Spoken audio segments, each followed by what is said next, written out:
À toutes et à tous, je crois qu'on m'entend, c'est bon. Bienvenue dans cette 14e édition des partis pris de la médiathèque de l'Institut Paris Région, dans le cadre de cette première semaine francilienne de la data, au Data Citoyen, j'aime beaucoup le titre, co-organisée par le Conseil régional d'Île-de-France et l'Institut Paris Région. Je suis Marthe Vialet, je suis très contente d'être parmi vous aujourd'hui. Je suis commissaire d'exposition de data visualisation. J'en ai conçu plusieurs sur des sujets divers tels que l'urgence sociale et environnementale, les réseaux et très récemment le sport de haut niveau avec l'INSEP, l'Institut national du sport. À propos d'exposition, l'IPR vous convie au vernissage de son exposition sur la data visualisation qui aura lieu juste après le parti pris, donc restez avec nous. Elle s'intitule « Données à voir quand le design éclaire la data ». Nicolas Bocquet, le directeur général de l'Institut, prendra la parole pour en discuter avec vous à la clôture de cette table ronde, que j'espère enrichissante. Merci à l'IPR aussi pour sa confiance dans le choix des 2 data designers pour les DataVis hors normes qui sont présentés en bas. Donner à voir quand le design éclaire la data, c'est aussi le titre de ce parti pris. Nous sommes là donc pour vous proposer un temps d'échange et de réflexion autour du sujet de la visualisation des données qui, à titre personnel, me passionnent. Donc, je suis ravie d'être là. Bien loin des traditionnels camembert ou histogrammes qui vous sont peut-être familiers dans vos présentations, mais ne suffisent plus à répondre aux nouveaux besoins, nous allons essayer d'explorer ensemble les tendances de cette discipline, de ce nouveau langage en constante évolution. Il est vrai que la data explose aujourd'hui dans tous les domaines et métiers, avec les nouveaux moyens technologiques accessibles. Et les organisations ont aujourd'hui pris conscience de la véritable valeur de la donnée, mais la mise à disposition de ces données brutes ne suffit pas. Le design de ces données est crucial dans la transmission de ces nouvelles informations qui sont sinon inaccessibles pour l'utilisateur final que nous sommes tous, et j'en suis convaincue. Au-delà de ce constat, nous allons voir comment la représentation graphique de la donnée permet véritablement aux citoyens un accès aux données qui soit utile, riche, efficace et clair, parfois pourquoi pas sous un angle inédit, mais aussi qu'est-ce que la data visualisation peut apporter aux décideurs publics, et peut-être qu'il y en a dans la salle, et puis constituer un atout pour une meilleure compréhension de leur territoire. Donc on est là pour interroger l'utilité, le sens de la data vise, on va faire plus court, si vous me le permettez, comment on met la donnée peut-être au service de l'intérêt général. Donc pour aborder cela, nos intervenants vont vous partager leur expérience du choix de la data vise dans leur travail et quelle place aussi ils accordent au design, au-delà du traitement et de l'analyse des données. Et leur parcours dans des domaines très variés tels que le journalisme, la recherche, l'entreprise et le secteur public nous offre, je pense, une occasion passionnante d'explorer ce sujet-là. Donc permettez-moi de vous les présenter. Thomas Watkin, vous êtes maître de conférences en design urbain et sociologie à l'Université de Nîmes. Bonjour. Vous développez des recherches projets sur les innovations résidentielles et territoriales par le design social.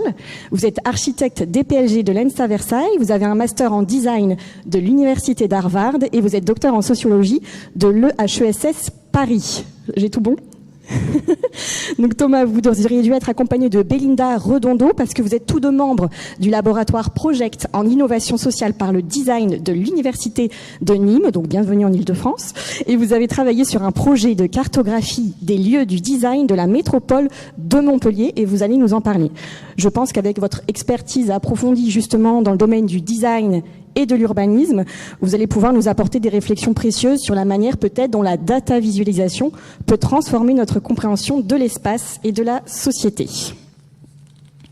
Je vais essayer de tourner ma page. Caroline Goulard, vous pratiquez la visualisation de données depuis 14 ans, peut-être plus de 14 ans, après avoir étudié le journalisme des données.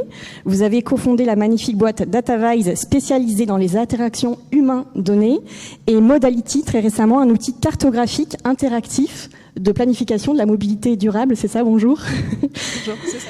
Et je pense que votre expérience en tant que chef d'entreprise et data designer nous offrira des aperçus pratiques sur la façon dont la data vise peut façonner des décisions stratégiques. Voilà. Nous avons aussi la chance de recevoir Dario Ingustio. Vous êtes cartographe et infographiste. Vous êtes responsable adjoint de l'infographie pour Le Figaro.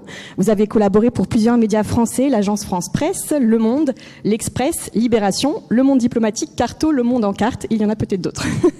Vous avez participé à la cartographie et aux infographies suite de nombreux ouvrages internationaux. Vous êtes accompagné de Nicolas Mondon. Vous êtes journaliste également au Figaro depuis un certain temps. Et vous pouvez tout à fait donc... nous sommes ravis de vous accueillir. Donc avec vous, j'espère, nous verrons comment la data vise et les cartes peuvent rendre l'actualité peut-être plus engageante et accessible au grand public, puisque c'est votre cible. Nous terminons en beauté avec vous, Laurie Goblet. Vous êtes directrice du département des systèmes d'information à l'Institut Paris Région, donc merci de nous recevoir. Vous avez joué un rôle crucial dans l'intégration de la data visualisation au sein de l'Institut Paris Région. Et je pense que du coup, votre contribution nous éclairera sur les défis et les opportunités liées à l'adoption de la data vis dans un contexte institutionnel. Alors sans plus tarder, plongeons-nous dans cette première partie de ce parti pris consacré à ce partage d'expérience. Nous aurons une partie 2 avec un regard critique et ensuite il y aura une phase de questions-réponses. Si vous le souhaitez, n'hésitez pas. Alors on va peut-être commencer par vous, Caroline Goulard. Pourquoi, selon vous, la data visualisation est devenue nécessaire aujourd'hui ? Elle répond à quel besoin ? Elle répond au besoin de comprendre les données. À la base, les données, c'est une façon d'encoder de l'information qui est pas du tout faite pour les humains, qui est faite pour les machines, pour échanger de l'information entre les machines, pour stocker de l'information volumineuse. Mais c'est pas du tout un langage qui est fait pour être compris instantanément par les humains. C'est justement un langage qui est fait pour qu'on puisse échanger des très grands volumes d'informations rapidement entre machines. Donc, tout ça pour dire que, par défaut, les données, c'est pas censé nous parler, c'est pas fait pour. Par contre, une très grande part de notre environnement informationnel aujourd'hui est exprimé sous forme de données, s'échange sous forme de données, il y a des données partout. Voilà. Oui. Donc ça pose quand même un problème qui est que si en tant qu'humain, on n'a pas du tout la capacité de comprendre ces données, on passe à côté d'une énorme partie de l'information qui s'échange autour de nous. Et c'est un peu problématique parce que du coup, ça renvoie aux seuls experts de la donnée cette capacité à comprendre l'information qui circule dans les données. Donc ça va être des personnes qui ont fait des études en data science, qui ont des compétences en analyse de données complexes, en statistiques, en mathématiques avancées, selon la complexité des données. Mais du coup, ça définit ces personnes comme des experts qui vont être les seuls maîtres capables d'accéder à l'information qu'il y a dans ces données. Et ça pose des problèmes non seulement démocratiques pour la citoyenneté, on ne peut pas reposer uniquement sur certaines personnes pour accéder à de l'information. Et puis ça pose des problèmes dans la vie professionnelle, parce que du coup, ça fait des goulets d'étranglement auprès de ces professions qui maîtrisent, qui comprennent les données, et qui font que tous les autres métiers dépendent d'eux pour la formation de leur quotidien. Et donc, effectivement, ces dernières années, les métiers ont connu une grande massification des données de leur quotidien. Ça va être la même chose que ce soit dans le travail d'un cartographe, d'un géomaticien, que ce soit dans le travail de quelqu'un qui fait du marketing. La matière première en termes de données avec laquelle on travaille, c'est plus uniquement des fichiers Excel, c'est des API, c'est des fichiers de données extrêmement volumineux qu'on n'ouvre plus avec des outils bureautiques. Et donc voilà pourquoi on a besoin de visualisation de données, parce que la visualisation de données, c'est cette interface qui va permettre à des gens qui ne sont pas experts de l'analyse des données de comprendre l'information qu'il y a dans les données. C'est une sorte d'interface de décodage ou d'interface qui va nous permettre de savoir lire, comprendre, appréhender les données. Et donc la visualisation de données, c'est son rôle premier. Et quand j'ai commencé mon métier, je le voyais avant tout comme un rôle citoyen. J'ai commencé en faisant du journalisme de données. Et aujourd'hui, mon métier, c'est de faire en sorte que dans plein d'interfaces, que ce soit d'interfaces professionnelles, d'outils de travail, ou d'interfaces d'applications grand public pour des cas d'usage grand public, eh bien, cette information qui est stockée dans les données, elle soit reçue, elle soit comprise aisément par le public. Et pour ça, on joue sur différents leviers qui peuvent être la traduction de l'information en visuel, parce que visuellement, on peut encapsuler de l'information beaucoup plus complexe et beaucoup plus volumineuse que si on la traduisait en mots et en phrases. Et puis on joue sur différents leviers d'interaction, de scénarisation, de mise en récit des données, etc. Oui, c'est ça. En fait, vous disiez dans un interview, si on devait traduire en mots une carte Google Maps, ça serait complètement illisible. Donc de toute façon, ça répond à un besoin naturel de l'être humain pour avoir accès à des données complexes et pouvoir vivre dans ce monde-là. Et vous parliez aussi, je crois, d'un rapport de dépendance pour essayer de trouver des solutions logicielles, et vous, c'est ce que vous proposez, je crois, notamment avec votre outil Modality, parce que vous êtes très porté sur les transports, la mobilité, et du coup, vous en faites, vous faites des cartes interactives. Donc derrière, il y a un énorme travail de la donnée que vous allez vous récolter, traiter, analyser, et vous avez un produit fini très designé, interactif, qui, je crois, peut répondre à des besoins pour des décideurs publics sur, par exemple, sur le thème de la mobilité. C'est peut-être un enjeu qui peut parler à notre public ici. Oui. Ouais. Alors, pour vous en dire plus effectivement sur Modality, donc Modality, c'est un outil qui part des données open data, donc en particulier les données qui décrivent les offres de transport, que ce soit du transport en commun, des mobilités partagées, des mobilités douces, et qui traduit ces données-là en carte d'accès au territoire, en analyse des zones blanches, en analyse des temps d'accès aux principaux points d'intérêt, en analyse des trajets, des tendances de déplacement sur un territoire. Et justement, le point de départ de cet outil Modality, c'est avec l'entreprise. Enfin, voilà, moi, je travaille avec des acteurs du monde du transport depuis longtemps. On a beaucoup travaillé sur des jeux de données de déplacement de population. On a aussi beaucoup travaillé sur des jeux de données d'énergie, etc. Et en fait, on s'est rendu compte. Nos clients nous en ont parlé, en particulier chez les opérateurs, que avoir au même endroit toute l'information sur tous les modes de transport et pouvoir comprendre comment ça se joue, le fait de pouvoir prendre un mode de transport puis un autre, cette notion d'intermodalité, concrètement comment ça se traduit sur le territoire, comment ça s'incarne en capacité d'accès au territoire, c'est quelque chose qui nécessite de croiser des données qui viennent des différents modes de transport avec des données du territoire. C'est des croisements volumineux et en fait c'est du coup quelque chose pour lequel on est obligé de passer beaucoup de temps à traiter manuellement la donnée, demander à des experts en géomatique ou en data science de faire ce travail. C'est quelque chose de laborieux et du coup on le fait que dans des cas un peu exceptionnels pour lesquels on a vraiment une mission qui permet de le faire. Et du coup, c'est dommage parce que y a beaucoup de sujets de planification de la mobilité qui nécessiteraient d'avoir cette information et pour lequel, du coup, on le fait pas parce que c'est un travail hyper pénible à faire de recroiser toutes ces données et c'est long, il faut de l'expertise, etc. Et donc, Modality, le projet de cet outil, c'est de rendre plus facile d'accès à cette information qui croise toutes les données de transport avec les données du territoire et qui permet de montrer les différentes offres en intermodalité, à quoi elles donnent accès et où est-ce qu'il y a des manques, des trous dans la raquette. Et donc le parti pris de cet outil, c'est justement de permettre à des gens qui font de la planification urbaine ou de la planification des transports, pour certaines questions, de se passer d'un expert en géomatique parce que l'outil leur offre la réponse sans avoir besoin de faire à la main le traitement de données. Donc ça, c'est assez incroyable d'arrêter cette dépendance aux experts dont vous parlez. Et on va pouvoir soi-même, je crois bien, simuler des scénarios. Et donc, je me dis que c'est assez incroyable pour des décideurs, des managers, où on va pouvoir tester soi-même les choses. Cette notion de pouvoir interagir avec les données, c'est important. Data visualisation, parce qu'on voit beaucoup de graphiques statiques. Ça peut être reçu comme un impact de plus. On est dans une ère informationnelle assez incroyable. Et est-ce que le fait que pour nous, utilisateurs finaux, où on va pouvoir cliquer, zoomer, dézoomer, sélectionner, tester des scénarios, c'est important, ça, pour l'appropriation de la donnée? Oui, il y a deux choses qui sont importantes dans l'interactivité. Déjà, c'est à la base des outils qu'utilise la visualisation de données pour faire comprendre l'information. Il y a cette dimension interactive parce que, en fait, quand on est face à de l'information complexe, c'est quelque chose, c'est de la théorie cognitive, mais quand on place un utilisateur dans une posture active d'appropriation de l'information, je clique, je fais, je zoome, je scrolle, je regarde un truc, j'en regarde un autre. En fait, on est dans une posture de réception active et qui fait qu'on est capable de comprendre de l'information plus compliquée que quand on est dans une posture passive, par exemple en regardant une image ou en lisant de façon continue.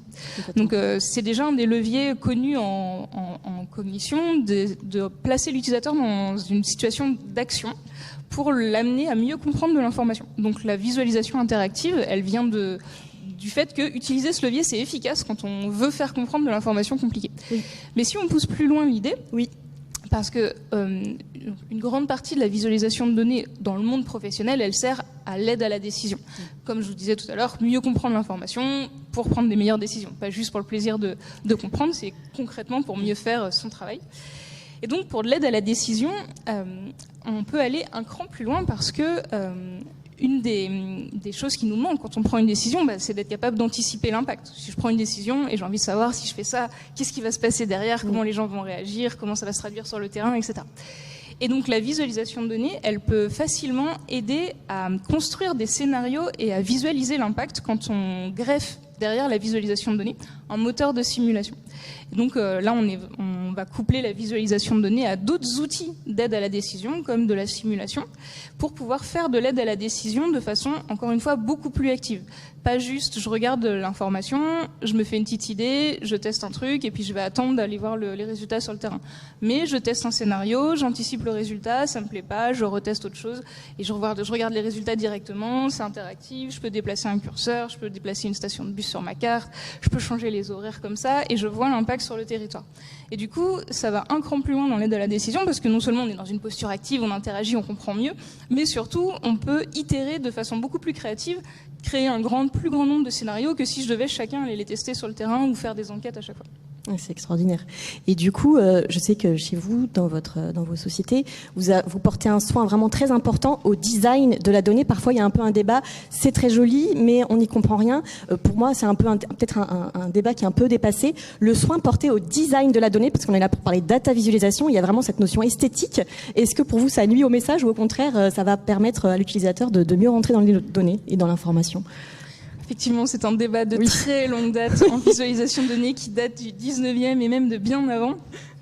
Est-ce qu'il faut faire du joli ou est-ce qu'il faut faire du efficace ? Alors, il y a deux clans, très clairement, parmi les professionnels de la visualisation de données. Il y a ceux qui vont considérer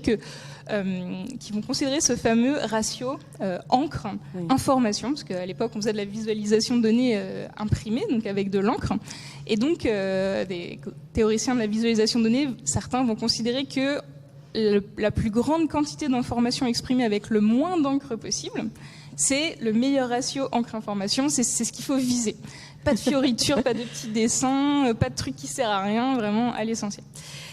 Et puis il y a ceux qui vont considérer que la dimension esthétique d'une interface de représentation de données, elle va aider l'utilisateur, le lecteur, à rentrer dedans, à appréhender l'information et à comprendre cette information.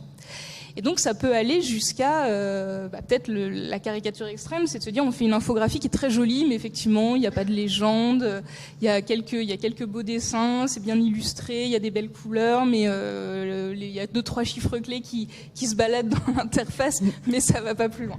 Et là au final on a fait quelque chose de très joli, mais on a un peu perdu le côté donner accès à l'information, parce que du coup on a 3 gros chiffres clés puis c'est tout.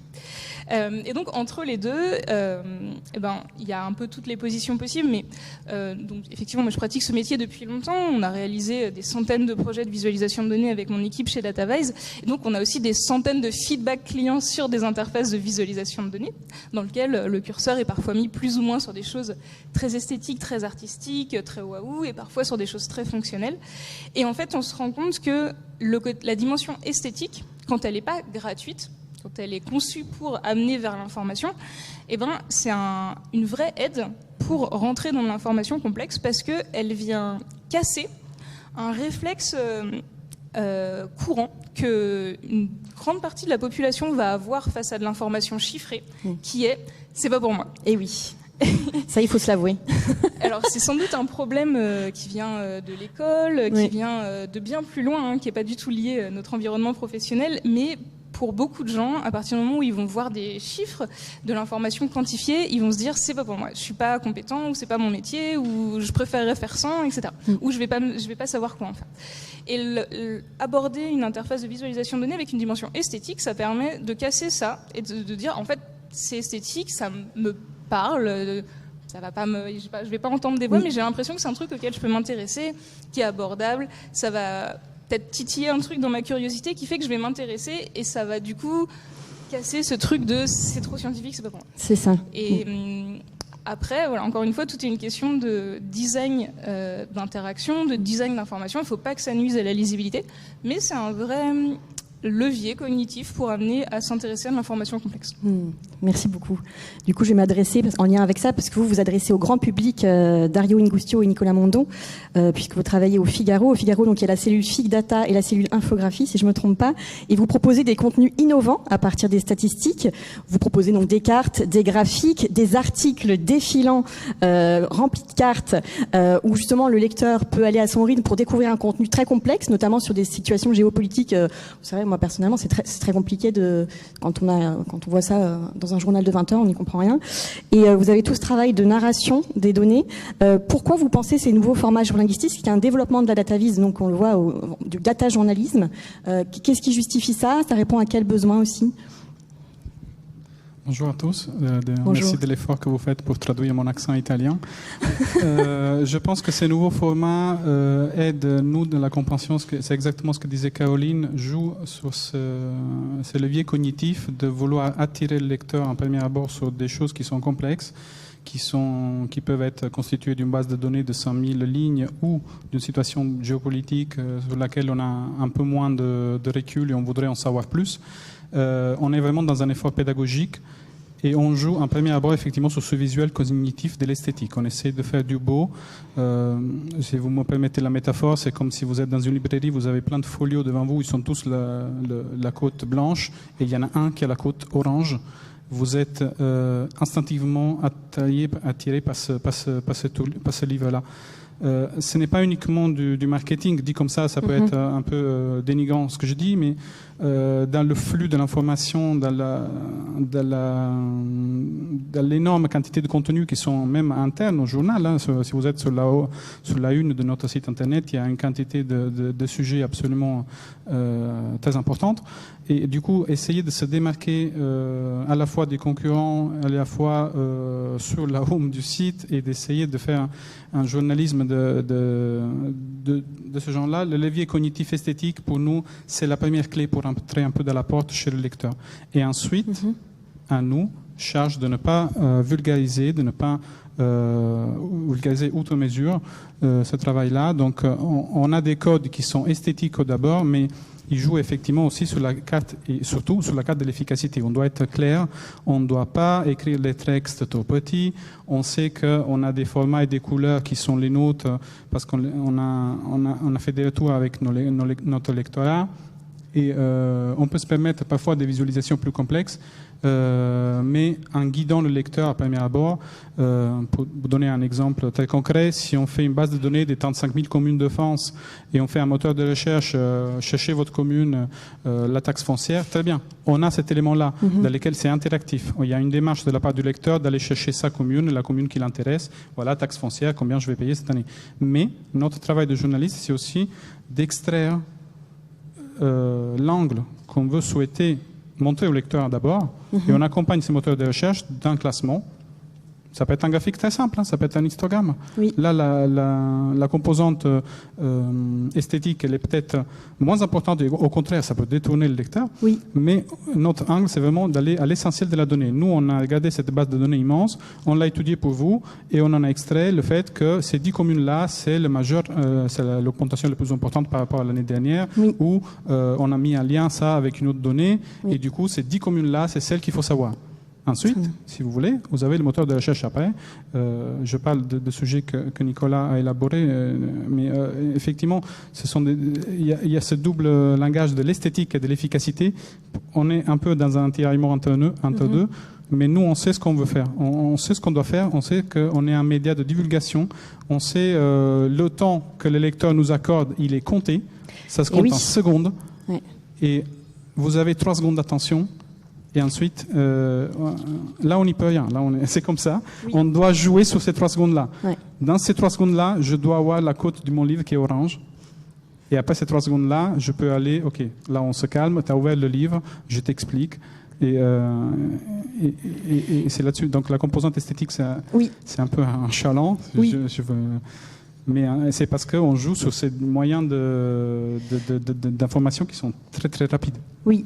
Ouais, surtout qu'on travaille essentiellement sur un support qui est maintenant le téléphone portable, donc qui est quelque chose de vraiment très réduit. Donc il faut essayer pour nous, un des enjeux, c'est d'être le plus clair possible. Oui. Et ça veut dire souvent repasser par les basiques de la visualisation de données, notamment parce que notre lectorat, c'est pas du tout des experts ni de la visualisation de données, ni du domaine qui est le sujet de l'article. Oui. Et donc on a effectivement et pour le coup c'est souvent un lectorat passif, donc qui attend de nous vraiment qu'on trouve l'information clé dans une énorme base de données. On va situer, je pense, beaucoup plus en aval par rapport au travail que peut faire Caroline.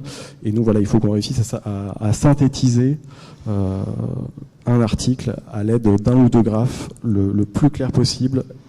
Minimaliste, c'est pas forcément le cas, mais en tout cas, quand c'est basique et que ça suffit, il faut savoir en rester là. Ça veut dire que parfois il faut mettre de côté un peu son ambition en termes de design pour plutôt viser vraiment la clarté et perdre le moins de personnes possible dans le traitement de l'information qu'on va faire.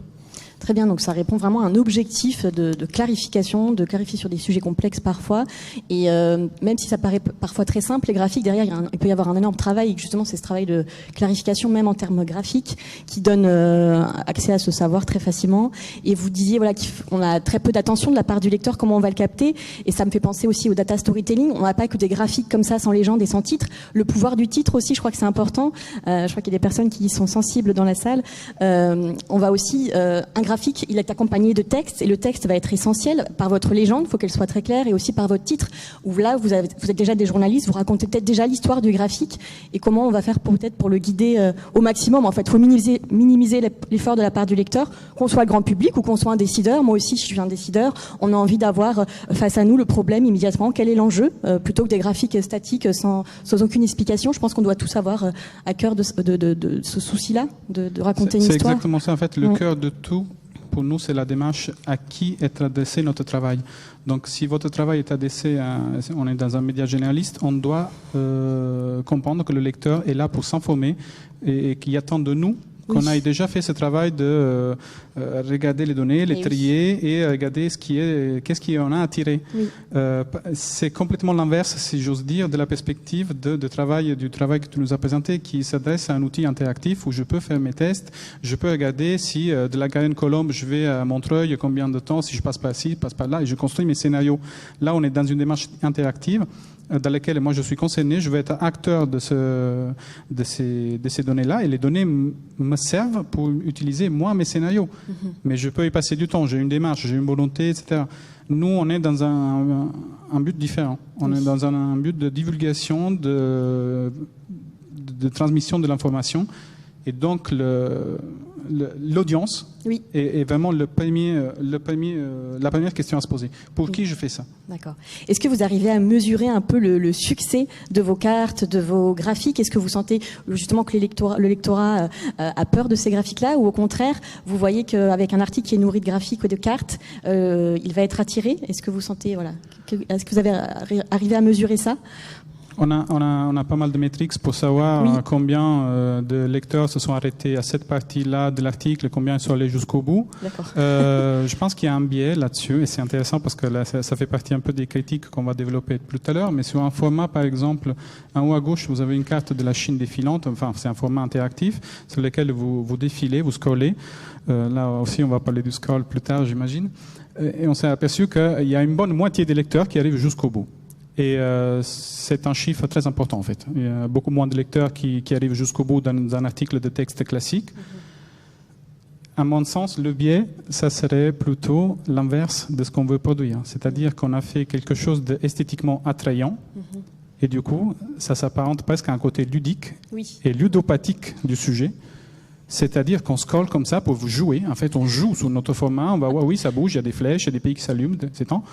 Mais est-ce qu'il y a vraiment la lecture a été absorbée derrière, le message est passé, ou le lecteur s'est simplement amusé à aller jusqu'au bout? Oui, d'accord, ça bouge, c'est sympa, c'est rigolo, et on est vraiment dans le waouh que décrivait Caroline tout à l'heure. Vous avez des formats incroyables. J'ai vu qu'il y a un truc sur les Canadair, on se prend dans un jeu vidéo. Ça peut pas être ça, mais effectivement, on ne sait pas si c'est un compliment ou pas, parce que nous, on a tellement travaillé aussi sur la substance du sujet. Il y a le texte. On a fait de la recherche de données, on a été scanner des vieilles cartes du XVIIIe siècle pour les dessiner à la main. Il y a des textes, il y a des interviews d'experts, des avis.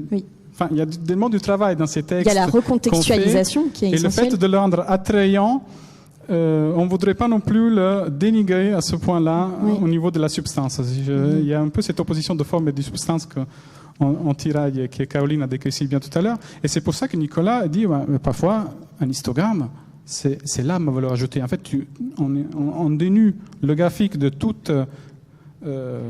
dessin, de tout artifice graphique. Parce que notre travail graphique, c'est celui-là. Et en fait, c'est l'information, c'est le graphique, c'est la donnée elle-même. Mais oui, il faut pousser du coup un peu les deux directions, donc garder ce rôle d'infographiste assez classique où on va trouver le bon chiffre, ce que peuvent faire très bien des sites comme The Economist ou The Financial Times, qui avec un petit graphe minimaliste réussissent à faire des articles formidables. Mais il faut aussi attirer le lectorat, et je pense qu'on peut vraiment être très attractif avec des formats qui soient innovants, tout en étant conscient des petits écueils que peut avoir ce type de format. Moi, je pense qu'il faut trouver le bon équilibre effectivement entre le texte et la visualisation. Sur ce type de nouveau format, c'est vraiment le visuel qui prend le pas. Donc, je pense que le texte sache se restreindre et soit vraiment raccord avec la visualisation. C'est un équilibre, surtout quand on travaille à plusieurs. Il y a à la fois les infographistes, les développeurs, le cartographe, le rédacteur, et il faut que chacun trouve sa place. C'est pas toujours facile. Merci, oui. Donc c'est super intéressant. J'ai une petite formule pour résumer ça. Ça fait des années que tous ces nouveaux formats, entre guillemets, c'est souvent le même service qui s'en occupe, un service de visual journalisme et de data journalism. Ça oui, il y avait cette nuance intéressante. Et à mon sens, c'est vraiment les deux âmes. Visual, c'est vraiment ce côté waouh, on joue sur le levier cognitif que Caroline a décrit si bien, et le côté data journalisme, là plutôt, c'est l'analyse de données, etc. Le graphique qui est au centre, c'est un histogramme tout simple, mais ça ressort d'une semaine de travail d'archives de notre collègue qui est allé chercher dans toutes les archives de l'Assemblée nationale combien de députés avaient été sanctionnés. Et du coup, il a passé une semaine là-dessus. Et le résultat, c'est un graphique très simple, mais la valeur ajoutée de ce graphique, c'est le travail qui a été derrière. Oui. Il n'y a pas besoin de faire plus. Oui. Nicolas, par contre, a pu se permettre de faire un graphique à l'esthétique plus engageante, comment je peux dire, visuellement plus attractif peut-être, dans une visualisation qui est un peu moins vue, ce sont des bulles de texte comme ça, pour une analyse comparative des films qui sont vus en salle plus en région parisienne ou plus dans le reste de la France. Et c'est un format qui incite à la lecture, à aller à plus profond du sujet, et qui peut se permettre du coup une visualisation plus poussée, entre guillemets, moins facile à lire, moins immédiate, ça on en est conscient, de simple histogramme. Comme un article de presse aussi, s'il est vraiment complet, il faut prendre le temps de le lire à un moment donné aussi, si on souhaite s'informer de façon complète. Tout à fait, mais ça va beaucoup dépendre du contexte dans lequel on publie l'article. Oui. Là, le graphe auquel il fait référence, c'était un graphe qui était pour le magazine, et du coup sur une pleine page, effectivement, là on peut plus, en tout cas le lecteur va plus s'attarder pour essayer de fouiller une visualisation, alors que clairement quand on est sur le web, sur un format mobile, là il faut sans doute être beaucoup plus rationnel dans ce qu'on va présenter et peut-être beaucoup plus efficace. On va parler des formats avec Thomas Watkin, et aussi dans le cadre de cette exposition où les DataVis sortent de leurs écrans, et vous verrez ça tout à l'heure. Et on a des très beaux projets qui sortent sur Twitter, maintenant ça s'appelle plus Twitter, sur Instagram, des magnifiques projets en DataVis, mais en fait elles contiennent tellement de données que de les voir en grand format, ça mérite le grand format, et c'est ce qu'on va pouvoir voir tout à l'heure. Et je crois qu'on va en parler avec vous, Thomas Watkin. Dans le cadre d'un projet de recherche urbaine avec Belinda Rodondo, vous avez voulu saisir la créativité d'une ville. Vous avez pris la métropole, je crois, donc Montpellier-Rennes, comme un territoire d'observation du design. C'est quand même un enjeu territorial, peut-être, de connaître son territoire par le design. Et ça a donné lieu à une cartographie des lieux du design de la métropole de Montpellier réalisée par Guillemette Crozet, data designer ici présente, je crois, avec plus de 147 lieux, je crois, qui ont été repérés et catégorisés. Vous êtes chercheur avec Belinda, et vous avez eu ce réflexe de faire appel à un data designer, parce qu'on parlait de ces nouveaux métiers, data scientist, data analyst, on est un petit peu perdu. Et vous avez eu le réflexe de vous dire, vous avez fait tout ce travail de recherche énorme, et vous avez eu envie de faire appel à ce métier-là pour mettre en valeur vos savoirs que vous aviez collectés. Oui, effectivement. Donc, notre travail sur les lieux de design dans le cadre de cette recherche POPSU nous a amené à produire une carte et de faire de ce travail cartographique finalement toute une dynamique participative autour de la représentation de la métropole de Montpellier. Et cette idée en fait est venue pour nous par une invitation dans le cadre de la France Design Week, qui a lieu actuellement d'ailleurs pour sa 4e édition, je crois, cette année. Et donc à Montpellier, des designers sont venus vers nous pour nous dire ça serait intéressant que vous puissiez utiliser un grand mur de 3 mètres sur 12. Qu'est-ce que vous pouvez faire pour faire une représentation un peu méta du design? Et on leur a dit ça tombe bien parce qu'on a ce projet de recherche sur lequel nous planchons depuis un moment maintenant. dans la métropole de Montpellier, où nous investissons le croisement entre la créativité, l'expérimentation, l'innovation, à repérer des lieux que nous nommons de design. Et donc, nous avons fait appel à Guillemette Crozet parce que, en tant que cartographe, nous ne sommes pas des cartographes pour autant, en tant que chercheurs en design. Et ça, c'est vrai, j'aimerais juste faire une petite parenthèse là-dessus, parce que la recherche en design, on peut l'assimiler à la production de design. Or, le chercheur en design fait appel aussi à des designers et peut mobiliser aussi des outils de design qui sont souvent en lien avec le design de service, le design thinking ou d'autres approches collaboratives. Et en cela, en fait, les compétences de DataVis et de cartographie de Guillemette Crozet ont été fort utiles pour représenter ce qu'on avait déjà, je dirais, dans notre collecte de données, de projets sur le territoire montpelliérain. Et en même temps, on affinera peut-être ce point-là, sur la manière de détailler aussi nos collectes pour les hiérarchiser par la représentation visuelle. Donc en cela, ça nous a énormément aidé de faire appel à une designer graphique et de faire de la data visualisation pour représenter un territoire. Et oui, c'est un véritable langage. Finalement, la data visualisation, il y a quand même des règles, même s'il y en a qui s'en éloignent et on passe au data art éventuellement. Mais je pense que vous disiez voilà, qu'il y avait un dialogue, un vrai dialogue de confiance entre vous, chercheurs, et la data designer pour trouver la meilleure manière de représenter ça. Il fallait catégoriser des lieux qui n'avaient jamais été catégorisés. Et donc, il y a tout ce dialogue de comment on fait ressortir l'information. Et par exemple, sur cette carte où je crois que le territoire disparaît pour mettre en valeur plutôt les lieux, donc mettre en valeur l'information, alors qu'on peut voir parfois des cartes où c'est tellement rempli, tellement il y a aucune hiérarchisation de la donnée, c'est très compliqué, c'est dommage, c'est-à-dire que le savoir est exceptionnel, mais en termes de rendu, ça, on passe parce qu'on a déjà mal aux yeux. Donc je trouve que ce soin porté à cette dernière phase finale, vraiment pour la transmission à l'utilisateur final, parce que finalement pourquoi on fait tous ces visuels? C'est pour le lecteur, c'est pour le grand public, pour des décideurs. Il faut vraiment faire attention à ça et faciliter la lecture au maximum. Et je crois que vous avez tous ce souci-là finalement. Oui, tout à fait. Juste sur ce point, sur l'exposition à proprement parler, il est vrai que l'apport de Guillemette Crozet a été intéressant du fait que nous avons été confrontés à un format qui nous dépassait, la cartographie immersive, et donc de devoir représenter des lieux par des catégories que nous avons repérées et que nous avons en tout cas, Guillemette nous a aidé à mieux saisir ces catégories par des pictos, notamment par un langage visuel qui nous échappait et qui nous a permis, par notamment ce travail de pictogramme, à créer en fait les limites de ces catégories et de l'ensemble des collectes de données que nous avions à notre portée. Donc on peut mettre en valeur, moi je pense, toutes ces collaborations qu'il y a entre des chercheurs et des data designers. Moi j'ai fait des collaborations avec des data analystes qui me collectaient la donnée et j'étais data designer auparavant et je trouve ça génial. On vient tous d'univers très différents, je trouve, dans la data et data visualisation, et la collaboration est très riche. Je pense que ça vaut le coup. Donc on en parlait, votre carte, elle a été une fois pensée de façon statique en format standard et ensuite pensée en très très grand format dans le cadre de cette exposition. Donc forcément c'est cher à mes goûts, à ma passion.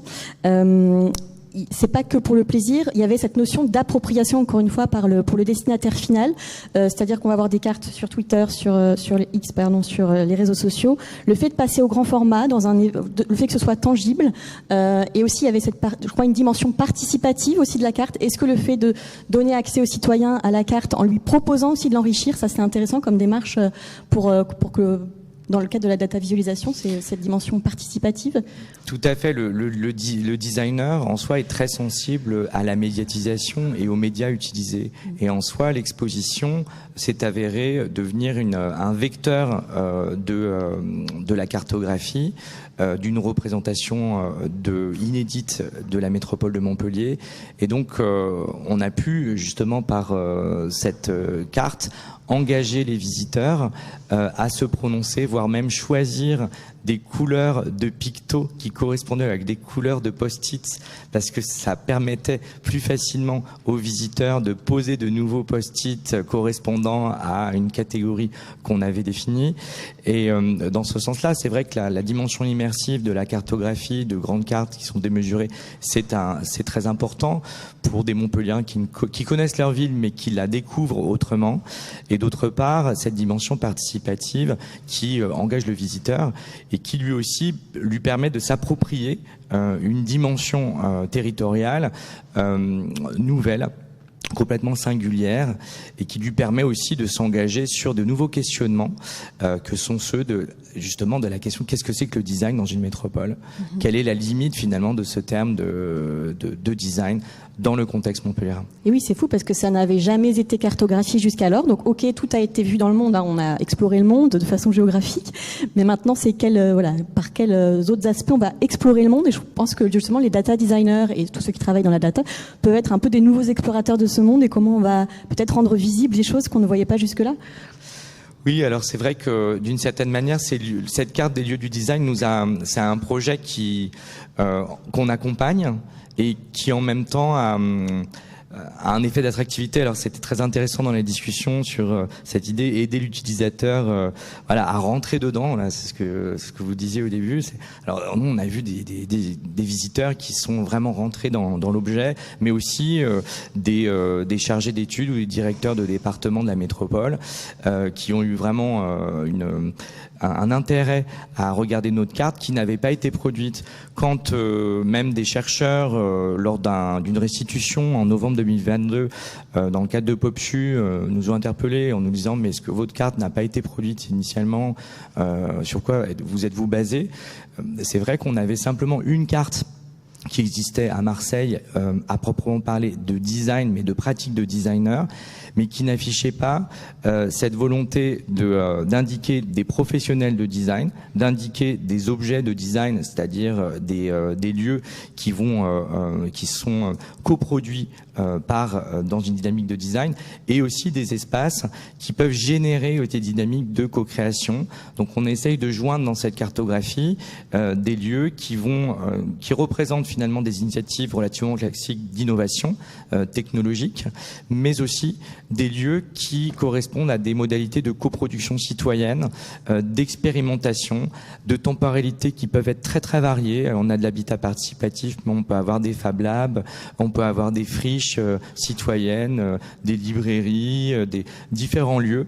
Et donc cette catégorisation interpelle le citoyen et l'élu aussi, les collectivités. Et en cela, c'est une utilisation en termes de représentation fort utile pour les territoires. Alors, à quand cette carte pour Paris, l'Île-de-France? Ça m'intéresse. On va passer à vous, Laurie Goblet. Donc c'est très intéressant avec vous. Vous avez introduit petit à petit la data visualisation et des nouveaux modes de représentation des données au sein de l'Institut, notamment dans les documents stratégiques en interne qui sont produits pour les décideurs, des documents aussi de formation, je crois, pour les collectivités. Qu'est-ce qui vous motivait et ça répondait aussi à quels besoins? Oui, alors c'est vrai que la data visualisation, on va écarter le sujet sémantique, qui est que pour moi, une carte est une data vis. Mais c'est vrai qu'on a toujours tendance à dire la carte et la data visualisation. Mais bon, ça aide pas dans le discours, mais on peut partir du principe qu'une carte est une data vis. En tout cas, toujours est-il qu'à l'Institut, on a cette pratique qui est ancrée depuis longtemps de l'usage de la carte. Nous, on travaille sur l'aménagement du territoire. C'est vrai que c'est un support qui est privilégié. C'est un support qui est privilégié aussi pour parler de planification, d'aménagement. Mais c'est vrai que on s'est rendu compte que parfois la carte ne suffit pas. Parfois, c'est compliqué à lire une carte et que parfois, on a besoin d'être accompagné par autre chose. Et c'est vrai que c'est des questions qu'on s'est posées à un moment donné où on révisait notre schéma directeur. Pas celui-là, mais de l'autre, celui d'avant encore. Et on avait besoin de supports complémentaires, alors statiques à cette époque-là, pour pouvoir accompagner la carte. Depuis, on s'est emparé un petit peu de ce sujet de la data vise pour essayer de l'introduire progressivement dans nos autres supports. Et c'est vrai que le numérique, dans ce cas-là, nous apporte un vecteur vraiment complémentaire et sur lequel on a pu pleinement jouer avec notre outil qu'on appelle Cartovise, qui nous permet de combiner cartes et, alors on va dire, comment on va dire ça, histogramme, donuts, etc.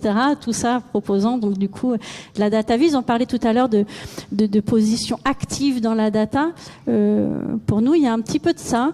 C'est que on va proposer d'abord une première lecture de la carte et puis par ce bandeau de droite, on va proposer aux gens d'aller un petit peu plus loin, de passer à des étapes supplémentaires. Donc ça nous permet aussi d'embarquer un public un peu plus large, de personnes expertes ou non expertes qui vont venir y chercher ce dont ils ont envie finalement.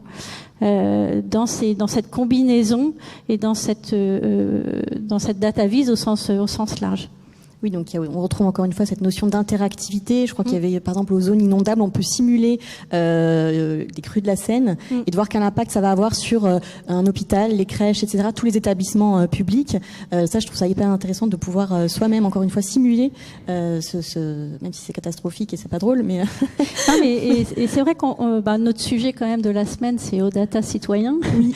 Typiquement, ce genre de carte, ça permet justement de remettre le citoyen dans ce jeu de données qui peut être parfois complètement abstrait, où on va me dire, et on en a parlé tout au long des tables rondes depuis hier, d'essayer de rendre ça un petit peu plus concret, la data, la donnée.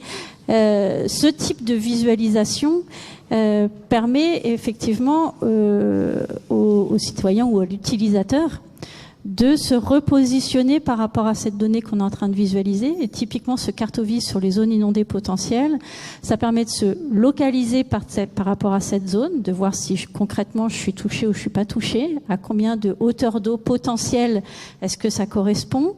Et puis ensuite, on peut aller un petit peu plus loin. Et donc, nous, ce type de support, ça nous permet de participer à ce que les experts appellent ici la culture du risque.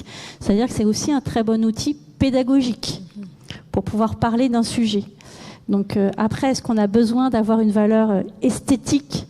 Peut-être pas, n'empêche que ça permet d'avoir le roman avec la jaquette orange et de faire en sorte qu'on va tirer un petit peu le fil de la visualisation et de ce qui est proposé. Oui, parce que je crois que vous créez aussi des documents stratégiques vraiment avec beaucoup d'informations. Vous avez eu aussi cette volonté de synthétiser les informations par des pages d'infographie qui vont un peu résumer les choses. Et je crois que vous avez plein de choses. Et vous avez l'Atlas des Franciliens. Et je crois que c'est un support qui est très demandé, la DataVis, ou au contraire, vous sentez-vous une résistance par rapport à votre public Non, c'est vrai que c'est sur des sujets très précis. Oui, c'est demandé parce que nous, on s'est rendu compte que sur les gros documents ou les grosses publications, pardon, je dis ça comme si c'était quelque chose de péjoratif, ça n'est pas du tout, dans les documentations très fournies, des éléments de data visualisation, des infographies, ça permet aussi de respirer dans un document comme ça. Ça permet à un moment donné de se poser et de synthétiser un propos. Ça ne veut pas dire que ce propos se résume à cette illustration, mais ça permet à un moment donné de poser des choses. Et on s'est rendu compte, effectivement, par exemple, dans l'enquête Victimation et sentiment d'insécurité qu'on fait tous les ans avec la mission sécurité ici, produire cette planche d'infographie qui synthétise un petit peu le propos, c'est très demandé parce que c'est très visuel. On a l'information qui est synthétique. Ça n'empêche pas d'aller consulter après le rapport qui va être très fourni, l'analyse qui va avec, etc. Mais c'est vrai que c'est un support qui est très demandé, de la même manière que pour les baromètres des Franciliens, donc l'enquête qu'on produit maintenant tous les ans. Alors, celui-ci, par contre, c'est vrai qu'il a un peu évolué. Dans les premières versions, on était quasiment uniquement par de la DataVis et de l'illustration de résultats d'enquête. Mais on s'est rendu compte que finalement, c'était un peu simplifier le propos et qu'on avait besoin de mixer ça avec quelque chose de plus qualitatif et de vraiment ajouter quelque chose de l'ordre de la narration autour de ces données. Donc on a maintenant des contenus qui sont beaucoup plus enrichis, parce que sinon on se retrouve dans des formats où, pardon pour la formule, mais on balance de la donnée pour balancer de la donnée. Et certes, on la rend jolie en mettant des jolies couleurs et des jolis pictos, mais finalement, est-ce qu'on aide vraiment les gens dans la compréhension ? C'est pas sûr. Maintenant, on a dans ces formules beaucoup plus narratives qui, il me semble, correspond beaucoup plus à nous, notre position d'expert sur ces sujets.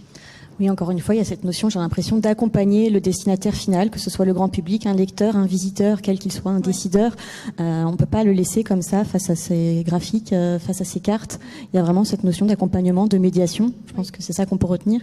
Et du coup, dans ce contexte institutionnel, comment vous mettez à jour sur la data visualisation? Je crois que vous avez vraiment vous aimez bien de faire de la veille, faut vraiment, parce que c'est une discipline, un langage qui est en pleine effervescence. Il y a une communauté DataVis. D'ailleurs, si vous voulez la rejoindre, n'hésitez pas. Sur les réseaux sociaux, vous pouvez tous aussi les suivre sur les réseaux sociaux. C'est passionnant de voir ce qui se crée aujourd'hui, comment les designers s'emparent des données. Donc vous avez cette appétence-là, comment on peut l'introduire dans un cadre institutionnel et que ce soit accepté, parce que on peut un peu casser les codes dans la représentation des données. J'imagine pour des cartes, c'est quand même très normé. C'est pour ça que moi parfois je le distingue un peu, parce qu'il y a vraiment des règles spécifiques à la carte.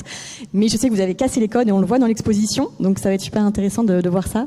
Comment on fait ça? Oui, c'est vrai qu'on a cette chance à l'Institut d'avoir une très grosse communauté d'abord de géomaticiens, c'est-à-dire d'experts de la donnée géographique qui produisent des cartes, etc. Et c'est vrai que ça a commencé avec cette communauté-là, qui est quand même assez conséquente. Aujourd'hui, cette communauté, elle s'élargit, elle se consolide autour de tous les experts de la data. C'est vrai qu'avant, c'était des échanges dont on avait besoin pour faire des retours d'expérience, pour justement assurer cette veille et puis diffuser en fait un certain nombre d'outils. Quand on a commencé à travailler sur la DataVis, on a mis en place des bibliothèques de pictos, on a mis en place des palettes de couleurs, on a mis en place ce langage visuel commun pour faire en sorte que quand on travaille sur de la DataVis, cette grammaire institut, elle soit posée et qu'on n'ait pas besoin de se poser la question justement du langage. Donc cette communauté aujourd'hui, elle s'élargit et on fait en sorte justement à la fois de se transmettre l'information, de se challenger aussi à travers des ateliers, à travers des défis. On est une communauté qui aime bien un petit peu se forcer un petit peu à passer les étapes d'après. Mais en tout cas, ce qui est sûr, c'est qu'à chaque fois qu'on s'est challengé, on a réussi à passer une étape supplémentaire. On a passé Cartovis, on a passé un certain nombre d'outils comme ça, sur lesquels à chaque fois on a pu passer une marche supplémentaire. La dernière, c'était variation cartographique, où effectivement on a cassé les codes d'un certain nombre de cartos. Alors c'est pas dit qu'après on puisse le faire dans des choses qui sont très très formelles. Quand on travaille sur un document de planification, il y a des codes qu'on ne peut pas casser, mais on peut casser les codes pour d'autres supports. Et dans ces cas-là, c'est pas un événement récréatif, c'est un événement qui nous permet, nous aussi, de se remettre en question. Oui. Et je pense qu'on a besoin, quand on travaille sur des supports très visuels comme ça, parfois, de se remettre en question sur la façon dont on le fait et comment on le fait. Et ces ateliers sont parfois l'occasion de le faire. Et de rendre la data visualisation vivante. J'imagine aussi au Figaro, c'est des discussions qu'on peut avoir. On va, ça évolue en fait, c'est une matière vivante pour tout le monde. Eh bien, merci beaucoup pour cette première partie de ce parti pris, pour ne pas répéter le mot. Merci de nous avoir partagé tout ça. Donc peut-être qu'on peut retenir qu'on peut voir la DataVis comme un médium pour notamment penser les territoires, notamment celui des Franciliens, hein, parce qu'on est en Île-de-France, peut-être pour rendre visibles des phénomènes urbains, notamment en termes de transport, d'attractivité territoriale, pour prévenir des risques. C'est vraiment des exemples, notamment, ou sinon à travers le design aussi, comment on peut voir une ville, informer sur des situations géopolitiques complexes. Ce sont des exemples, mais j'aime bien le signaler pour pas que ça soit trop théorique. Mais en fait, donc là, ce qu'on va interroger, c'est peut-être avoir un peu un regard critique sur la data visualisation, parce que parfois, même avec les meilleures intentions du monde en matière de communication, justement, on en parlait tout à l'heure, le résultat n'est pas forcément celui qu'on avait espéré de la part du lecteur. Finalement, il y a l'importance du design dans le message à faire passer, mais est-ce qu'il n'y a pas aussi des risques? Il y a une responsabilité de la part des designers dans ce qu'ils vont montrer. Parce que finalement, est-ce qu'il n'y a pas toujours aussi une part de subjectivité? Dario et Nicolas, je crois qu'on en avait parlé lorsqu'on avait préparé ce parti pris. Vous aviez aussi, malgré tout, un regard un peu critique sur des formats narratifs très très innovants, mais on en a parlé tout à l'heure, qui parfois sont peut-être très poussés, mais peut-être mis au message, parce qu'on va plus être attiré par les effets, par l'animation très complexe. Qu'est-ce que vous en pensez par rapport à ça? Je vais commencer à parler parce que moi je suis plutôt celui qui les fait, et lui c'est plutôt celui lui qui les critique. Et moi, j'adore ces critiques, sont très justifiées. Et effectivement, ils me font réfléchir. Sur les formats un peu immersifs, sur lesquels on est sur un grand écran, sur lesquels on essaye de mettre... je dis par exemple, on fait de la recherche esthétique, comme vient d'être évoqué par Laure, la mer à noir, un fond de relief. Ce sont des éléments graphiques qui permettent d'attirer le regard du lecteur et qui peuvent, à un certain moment, le détourner du cœur du sujet. Comme je disais tout à l'heure, c'est un lien avec l'interactivité, parce qu'il y a un journaliste de New York Times qui, il y a quelques années, il a analysé, il faisait des infographies interactives très, très fournies, plein de boutons, il faut cliquer ici, il faut afficher ce menu-là. Et donc, ça présupposait une interactivité de la part du lecteur sur son objet. Et en faisant des statistiques, il s'est aperçu que 95% des lecteurs ne cliquaient sur aucun bouton et personne ne cliquait nulle part. Et la seule chose qu'ils voyaient, et du coup, toute l'information, tout le travail qui avait été derrière, qui était d'une technicité assez complexe, était un peu vain. Et la seule interactivité qui avait marqué, qui fonctionnait, était le scroll. C'est lui que on est tous à connaissance de cette. Tous les sites d'actu sont formulés comme ça. Vous avez une page qui défile. Tous les réseaux sociaux sont faits comme ça. Vous rentrez sur Instagram. La seule chose que vous faites, c'est vous balancer votre pouce du bas vers le haut. Et en fait, il y a eu un énorme défi pour les designers, surtout dans les médias, parce que moi c'est le domaine que je connais un peu plus, mais j'imagine même dans d'autres domaines. On n'essaye pas de critiquer ça, mais on essaie d'aller vers le comportement du lecteur. Ça ne sert à rien de lutter contre les moulins avant. Quand vous avez Instagram qui fait ça, il y a 2 milliards de personnes qui font ça. Il n'y a pas grand sens qu'on aille à contre-courant de l'histoire. Donc on doit adapter notre récit, notre narratif au défilement, au comportement du lecteur, au scroll. Donc si tout le monde va ne faire que scroller, on va faire scroller les gens et on va raconter l'histoire en scrollant. Et il y a eu des formats effectivement totalement à la verticale. C'est l'enfer pour les traduire sur une page de journal imprimée. Vous imaginez bien. Et c'est l'enfer dans le cas des cartes. Pour la France, ça peut aller, mais les États-Unis, la projection classique qu'on a des États-Unis, c'est un format plutôt paysage, c'est-à-dire plus en largeur qu'en hauteur. Faire entrer ça dans un téléphone qui a l'inverse, etc. Pour le Chili, c'est très bien, pour la Turquie, un peu moins. Mais voilà, on y travaille sur ça. Et il y a toute une série de petites spécificités techniques qui font qu'on doit adapter notre narratif visuel immersif au comportement du lecteur. On essaie d'y travailler là-dessus et ça peut on peut basculer vite justement dans les réseaux sociaux, dans le comportement où on défile sans arrêt, on reste toute la soirée sur Instagram et au final on dit mais j'ai perdu 3 heures de ma vie, j'ai regardé que des choses bêtes et au final on peut un peu être tenté de ça. Nicolas l'argumente bien, effectivement, des fois il y a des textes super intelligents parmi les cartes mais je les lis pas, je passe d'une animation à la suivante. Parce que c'est ludique. Parce que c'est... Oui, tout à fait. On peut être tenté effectivement de doom scroller sur ce genre de format juste pour voir les interactions.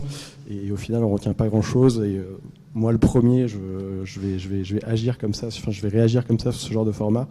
Et c'est ce qu'on disait un peu tout à l'heure, c'est qu'il faut trouver vraiment le bon équilibre entre le texte et les visuels sur ce genre de format.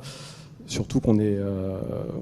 il parlait de réseaux sociaux et effectivement, on est dans une période où il y a beaucoup de réseaux sociaux, où tous les designers partagent un peu leur format et on peut être tenté de faire aussi bien que les copains. Il y a vraiment cette culture du challenge technique qu'il faut réussir à mesurer intelligemment et pour ça je pense que c'est vraiment définir une narration claire qui est la clé pour pas que cette course technique soit complètement stérile. Mais voilà, c'est pas facile parce qu'on peut vraiment souvent être tenté moi quand je vois ce que font nos collègues ou ce que font certains experts en data-vis, on a tout de suite envie de faire la même chose. Oui. Mais voilà, c'est là où il faut essayer de se réfréner et de réfléchir et de dire est-ce que vraiment ça a du sens dans ce contexte ? Est-ce que mes lecteurs vont comprendre ce que je veux faire ? Je pense notamment à la mode des cartes bivariétes avec des couleurs qui superposent et ça fait des résultats très jolis. Mais effectivement, c'est pas toujours très abordable pour le grand public et même pour les experts. Oui. Et en même temps, moi, je pense que voilà, les data journalistes, vous êtes des compteurs de données hors pair parce que vous pouvez recontextualiser, vous pouvez avoir des témoignages, des enquêtes, etc. Contrairement peut-être à un data designer qui veut s'amuser à travailler un sujet et va rendre un poster statique. Vous pouvez avoir l'enquête de terrain aussi pour recontextualiser. Et par exemple, au moment du Covid, on a vu plein de graphiques et c'était dramatique. On les voyait tous les jours, c'était les morts du Covid, mais en fait, je ressentais aucune émotion par rapport à ça parce qu'on nous les balançait tous les jours et c'était vraiment des graphiques qui ressemblaient à des dashboards financiers. Or, on parle de millions de morts. Et donc, j'ai bien aimé aussi le travail du New York Times qui, du coup, a fait un article très impactant où on voit des graphiques avec des effets, c'est vrai, sublimes, mais derrière, il y a des photos. On avait des témoignages de drames. Est-ce que, justement, amener de l'émotion, c'est pas aussi un moyen d'aller capter le lecteur, mais vraiment de l'intéresser au sujet et toute cette narration est quand même utile, mais c'est ce que vous disiez, accompagnée d'images, pas seulement de graphiques, à l'état brut, statique, qui, sur des sujets dramatiques, quand on parle d'humains, de morts, moi j'aime bien cette notion de data vise un peu sensible, comment on va pouvoir aussi faire appel aux émotions plutôt qu'au mental. Qu'est-ce que vous en pensez ?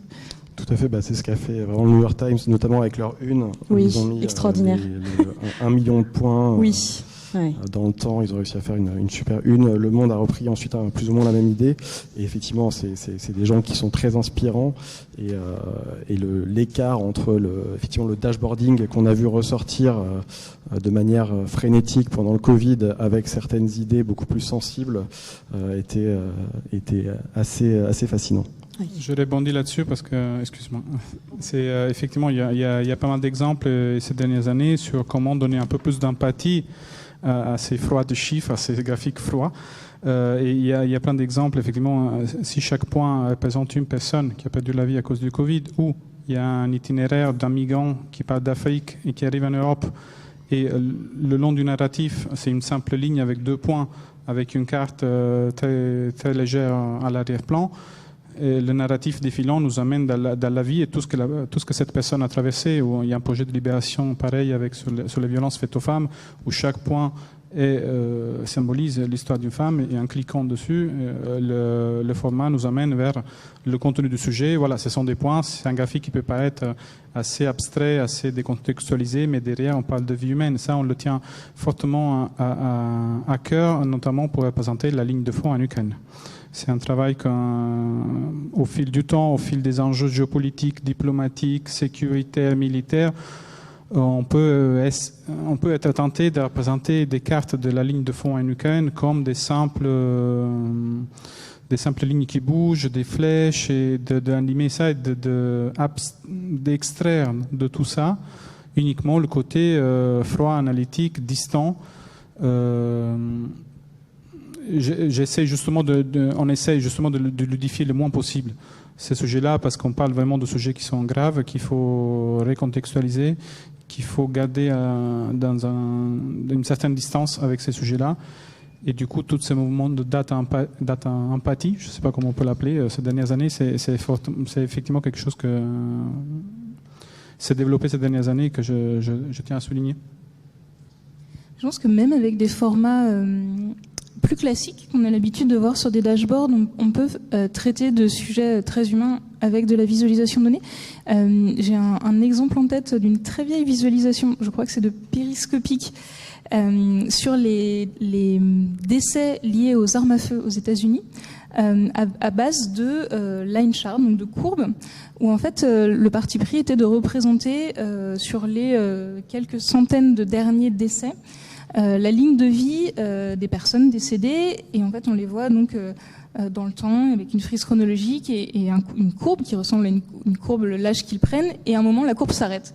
Et on redessine une autre ligne comme ça, et la courbe s'arrête.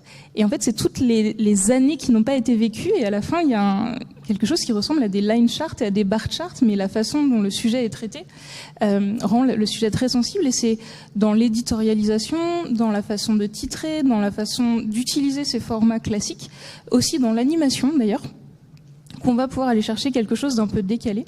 Donc c'est pas vraiment lié, c'est vraiment l'angle de traitement de l'information dans lequel on va pouvoir trouver ce côté humain.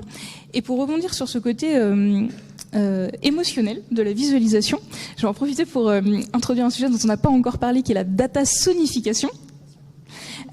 sur les sujets des morts liés à la crise du Covid et de cet effet un petit peu froid des dashboards. Il y a un projet qui était très marrant de Jan Willem Tulp, un designer de visualisation de données, qui consistait à... Donc on ouvrait une page qui montrait les statistiques des décès liés au Covid en Europe, et à chaque fois qu'il y avait un nouveau mort estimé, donc en lissant les chiffres de nombre de morts par jour, en les lissant dans le temps, de telle sorte qu'il y avait une sorte de petit compteur et les chiffres se mettaient à jour en temps continu, donc toutes les 5 minutes dans certains pays, au plus haut de la crise, toutes les 30 secondes dans d'autres pays, on avait les chiffres qui s'incrémentaient. Ça pourrait avoir l'air très très froid, des chiffres qui s'incrémentent, sauf que l'interface était accompagnée de design sonore, branché lui aussi sur les données, de telle sorte qu'il y avait un petit son qui sonnait à chaque fois qu'il y avait une nouvelle mort. Et cet effet d'ouvrir une page et d'avoir quelque chose qui sonne, un petit bruit assez neutre, mais un petit bruit qui sonne à chaque fois qu'il y a une mort, rendait le truc mais sidérant, quoi, vraiment, parce que selon les pays sur lesquels on s'attardait, certains pays c'était c'est effrayant. D'autres pays c'était beaucoup plus espacé. Et cet effet de data sonification peut aussi introduire quelque chose de beaucoup plus fort dans les émotions, parce que le son est un sens qu'on rattache pas forcément à des choses froides, très rationnelles, mais plutôt à la musique, à la vie au quotidien. Et donc c'est aussi une autre façon d'introduire de la représentation des données à travers les sens, qui peut aussi amener des choses intéressantes. Passionnant, merci. Et du coup, par rapport à tout ça, justement, la data vise sensible, et en même temps, on peut avoir aussi des objectifs de neutralité. Est-ce qu'une data vise peut être neutre et objective totalement, comme un article de presse, etc. Laurie, vous êtes dans un contexte institutionnel, vous avez vraiment une responsabilité de diffuser une information, j'imagine, la plus neutre et objective possible, et en même temps, il y a des messages à faire passer. Est-ce que cette articulation est compliquée? Parce que dès qu'on fait un choix sur une data vise, il y a déjà un message. Comment on arbitre tout ça? Faire une carte, c'est faire des choix. Et faire une data vise, c'est faire des choix. Après, c'est vrai que nous, on a un devoir à l'Institut quand même, dans ce qu'on produit de par nos missions, de faire en sorte qu'effectivement les visuels que l'on propose et la façon dont on les représente soient le plus objectifs possible. Après, c'est vrai qu'on est en train de parler de visuel. Donc le visuel, il a forcément sa part de subjectivité. Et on va jouer de toute façon sur ces visuels. On va jouer sur la forme, on va jouer sur la couleur, on va jouer sur la façon dont on va hiérarchiser l'information. Moi, je pense que ce qui est important surtout, c'est de raccrocher son visuel à un message. Comme tout cartographe, les data designers, c'est pareil. La première question qu'on se pose, c'est qu'est-ce que je veux dire? Et la deuxième, c'est généralement à qui je veux le dire. Et ensuite, on se pose la question de comment je vais le dire. Mais la première question, c'est qu'est-ce que c'est mon message? Et pour servir ce message, on va essayer de récolter le maximum de données et de proposer des visualisations qui soient le plus objectives possible. Après que cette visualisation servent à faire entendre mon message, c'est encore mieux.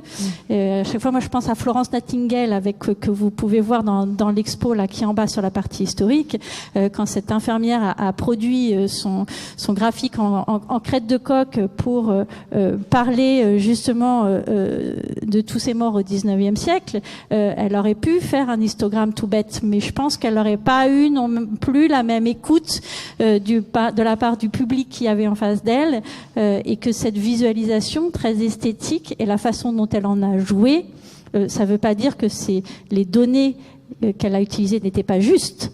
Par contre, elle s'est servie des visuels à sa disposition pour avoir un impact plus fort sur son auditoire. Donc voilà, nous, oui, on a un devoir d'objectivité dans la donnée source qu'on utilise. Est-ce que maintenant on utilise parfois les outils à notre disposition pour appuyer notre message et le discours qui l'accompagne? Oui, sûrement, mais pas en tout cas pour tordre le message, ça c'est sûr. C'est ça, oui. Thomas Watkin, est-ce que vous auriez quelque chose à dire par rapport à ça? J'avais quelque chose que je voulais vous demander, mais ça ne me revient pas. Est-ce que vous avez par rapport Nous arrivons à la fin de ce parti pris, préparez vos questions. Oui, par rapport à l'objectivité, vous aussi, donc vous êtes chercheur, donc j'imagine qu'il y a un devoir aussi d'objectivité, de neutralité. Est-ce qu'en même temps, vous avez vous sentez qu'il y a une articulation à faire, justement, à faire passer un message et en même temps révéler au maximum quelque chose de juste. Par exemple, sur vos lieux du design, il y a cette notion peut-être aussi de péremption des données, c'est-à-dire que c'est une photographie à un instant T, peut-être des lieux du design, mais ce que je comprends pas, c'est que dans les données, ça se périme, ça change très vite. Comment on peut aussi faire vivre ces données, peut-être les adapter, parce que ça va se réactualiser. Il y a peut-être ce sujet-là aussi. Comment on joue avec ça, peut-être ? Alors je pense que la dimension historique, voire le trajet ou le parcours de la donnée par sa visualisation est très important. C'est-à-dire que dans notre processus de travail, le fait d'avoir été invité dans le cadre de la France Design Week, dans un lieu emblématique de Montpellier, Tropisme, faire une exposition, mais dans une intention finale de publier un cahier dans le cadre de cette recherche de POPSU sur des formats différents, c'est-à-dire d'avoir des points d'arrêt qui constituent une forme d'itération du travail dans une logique d'une certaine manière de design, comme un projet où la donnée à un moment se fige par la représentation. Il y a une forme d'objectivité qui peut après être contredite, qui peut rebondir, qui peut susciter des réactions. Je pense que d'une certaine manière, ça répond à votre question. Et dans ce sens-là, nous avons, et nous sommes toujours en cours, nous finalisons le cahier qui sera publié prochainement. Nous avons publié un article dans un numéro de revue que j'ai coordonné dernièrement de la revue Sciences du Design sur Design Urbain Territoire pour faire état de ce processus de travail, de recherche et de collaboration, et qui permet de donner à un moment un point d'arrêt à la donnée, de lui donner cette objectivité par ce support écrit et ce travail de narration qui se fait de manière collaborative aussi par des pairs. Donc je crois que ça répond à votre question d'une certaine manière dans ce sens-là, le rôle du travail du chercheur. Oui, tout ce processus finalement cartographique qui a été mené, et à un moment donné on fait un point d'arrêt, mais ça n'empêche pas peut-être d'avoir d'autres versions de la carte plus tard aussi, avec peut-être un projet de vise interactive après votre grand format. Ça, c'est assez impressionnant d'avoir eu cette carte mise sur du grand format. Là aussi, moi je pense qu'il y a un côté sensible justement pour rentrer dans les données par le grand format, puisque le lecteur va pouvoir se balader librement sur la carte de façon, voilà, l'œil est un moyen très naturel sans la souris pour pouvoir se balader sur les données, donc ça c'est très intéressant. Je crois qu'on arrive à la fin de ce parti pris pour essayer de tenir à peu près les délais. Maintenant on peut passer à une phase de questions. Si vous avez des questions à poser à nos invités, n'hésitez pas. Peut-être qu'il faudra passer les micros, je ne sais pas.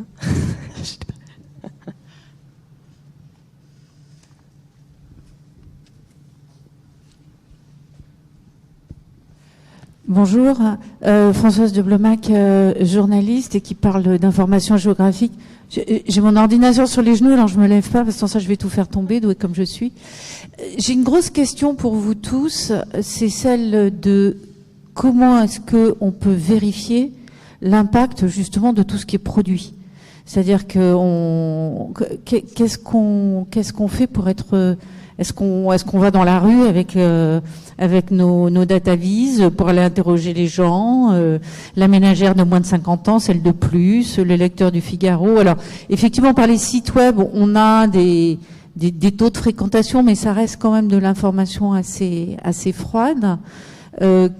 Justement dans un processus de recherche comme le vôtre, quels outils, Caroline, comment est-ce que vous allez à la rencontre des gens qui sont les destinataires? Parce que moi, chaque fois que j'essaye, que je monte des trucs où je me dis ouais c'est super ce qui a été fait, etc., je me prends souvent des grosses tôles. Parce que mon copain il y comprend rien, ma fille ça l'intéresse pas, etc. Donc j'ai toujours peur qu'on vive dans notre monde et que voilà, au data citoyen, est-ce qu'on y arrive vraiment? Comment le savoir? Je peux répondre très rapidement. Parfait. On fait des tests utilisateurs, on fait des interviews. On contacte des personnes, on leur demande si elles l'ont utilisé, si oui, ce qu'elles en ont pensé, ou bien on contacte des gens qui ne l'ont jamais utilisé, on leur met l'interface sous les yeux, on regarde ce qu'ils en font.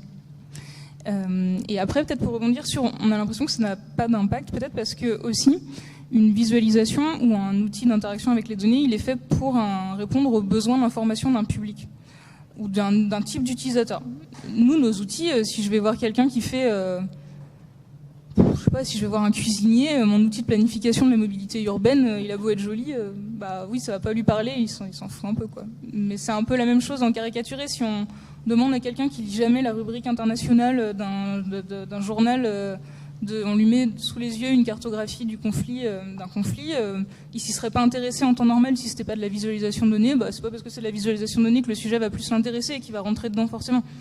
Il n'y a pas forcément là-dessus c'est pas parce que c'est de la visualisation de données que c'est forcément hyper intéressant pour les gens, quoi. Donc l'idée, c'est que la visualisation de données, elle doit aider les gens que ça intéresse à s'approprier de l'information complexe. Si on arrive à faire ça, c'est bon. C'est pour ça que ça sert à rien de faire des tests utilisateurs avec des gens qui sont pas du tout dans le profil cible de ce que vous faites. Par contre, quelqu'un qui est dans le profil cible de ce que vous avez fait, vous travaillez pour cette personne-là, vous lui montrez une interface. Si elle arrive à rien comprendre, si elle n'arrive pas à rentrer dedans, si elle en tire rien, vous avez mal fait votre travail. Et c'est pour ça qu'on fait des interviews utilisateurs généralement avant la fin, pour pouvoir corriger le tir en cours de route si vraiment ça marche pas. Pardon. Et si je peux compléter, on l'évoquait tout à l'heure, je reprends l'exemple de notre Cartovise, là, et là-dessus je suis complètement d'accord avec Caroline. Je pense qu'effectivement le cuisinier, le Cartovise qu'on fait, il en a rien à afficher, ça c'est clair. Tout dépend du public. Maintenant, c'est vrai que Françoise, tu parles, bah oui, notre sujet de la semaine, c'est au data citoyen. Comment est-ce que savoir si le citoyen justement, il y comprend quelque chose. Alors c'est sûr que tout va dépendre du public qu'on avait envisagé, quand je disais tout à l'heure à qui on s'adresse. Par contre, nous, là où on se rend compte que c'est efficace, c'est quand on accompagne la prise en main de l'outil ou la compréhension de la thématique. Je m'explique, je reviens sur mon Cartovise sur les zones inondées potentielles. Qui, alors du coup, nous aussi, on a des compteurs qui battent tous les records de consultation. Alors, c'est pas que parce que c'est un sujet très anxiogène et que parfois on aime tous s'amuser à se faire peur, mais c'est aussi parce que ce Cartovise, il est énormément accompagné. Ils l'ont accompagné par les experts à l'Institut qui participent à un certain nombre de campagnes de sensibilisation, je reviens sur ce sujet, de la culture du risque. Et comment est-ce que justement le citoyen, les élus, les experts peuvent s'emparer de cet outil pour comprendre quels sont les enjeux quand on parle de ce risque inondation. Et là, on sait que pour le coup, cette visualisation, elle a été impactante. Elle a été impactante parce que quand j'ai positionné mon adresse sur la carte, j'ai vu que potentiellement en cas de crue centenale, je suis dans une zone inondée. J'ai vu à quoi ça correspond 1 mètre de hauteur d'eau. J'ai compris que c'est pas simplement que je vais avoir les pieds dans l'eau, que ma voiture va plus avancer, mais c'est aussi que mes câbles électriques, que les réseaux, que mon métro, ne vont plus être accessibles. J'ai vu que mon commerce de proximité, l'école à côté sera plus accessible, et j'ai compris. Donc là, dans ces cas-là, effectivement, on peut se rendre compte que la data visualisation a eu un impact dans la compréhension de ce qui était en train de se jouer. Alors maintenant, on ne le fait pas sur tous les sujets, parce qu'il y a des sujets de toute façon qui sont aussi des sujets d'experts, mais sur certains sujets, effectivement, on se rend compte que ça a un vrai impact. J'aimerais répondre à votre question aussi. Je pense que ça fait écho énormément à ce qu'on a essayé de faire dans ce projet des lieux du design, où dans une logique de recherche projet, on a voulu faire d'un sujet imprenable et relativement hybride, d'hybrider aussi la recherche en s'adressant à des publics très très divers. C'est-à-dire que l'objet en soi était imprenable et donc finalement les modalités d'appropriation étaient diverses. Donc bien évidemment les designers sont venus vers nous, France Design Week, une exposition, et là maintenant la carte est exposée pour une seconde édition à Montpellier dans ce lieu de tropisme, mais aussi des géographes, des urbanistes, les collectivités territoriales, la métropole. Donc on a aussi cet engouement ça répond à cette question de l'impact, c'est-à-dire que l'impact à mon avis est augmenté quand la data représente un sujet qui peut être relativement controversé, partagé, compris de différentes manières, n'est pas forcément un terreau commun, mais suscite une question générale. Et je pense que ça c'est très important parce que ça permet justement d'étendre l'impact et les potentialités d'impact du sujet et de la data visualisation.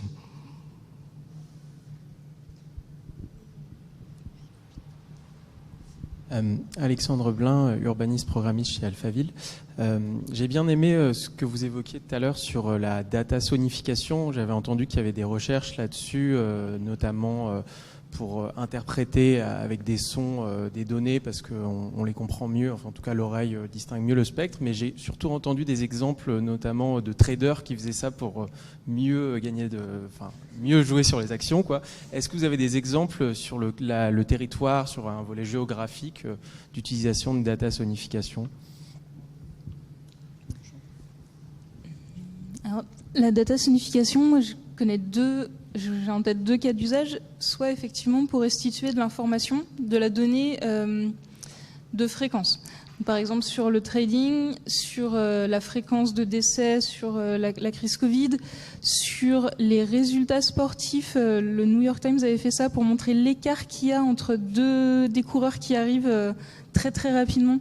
Donc sur tout ce qui va avoir une notion de rythme, de fréquence, ça se prête très bien à faire de la data sonification parce que en fait voir l'écart entre deux bouts de bar chart ou bien entendre deux sons très très rapides ou un tout petit peu plus lent, etc., on va mieux percevoir ça à l'oreille qu'à la vue. Et après l'autre cas de data sonification, c'est plutôt du design ambiant, c'est-à-dire jouer dans l'atmosphère sonore d'un lieu pour transmettre de façon discrète de l'information. Typiquement, ça marche aussi avec la lumière, tout ce qui est design ambiant. Par exemple, la lumière, elle peut être, ou le son d'arrière-plan, il peut être plus ou moins sombre, plus ou moins joyeux, il peut être plus ou moins fort ou plus ou moins léger. Et en fait, on va traduire de l'information, par exemple, sur un contexte extérieur, sur la météo, sur je ne sais quoi. Donc c'est un autre cas d'usage qu'on va retrouver dans des applications peut-être plus tangibles sur du jeu vidéo, par exemple, ou sur des environnements très gamifiés, qui a le mérite d'être quelque chose qui attire pas l'information, qui attire pas l'attention.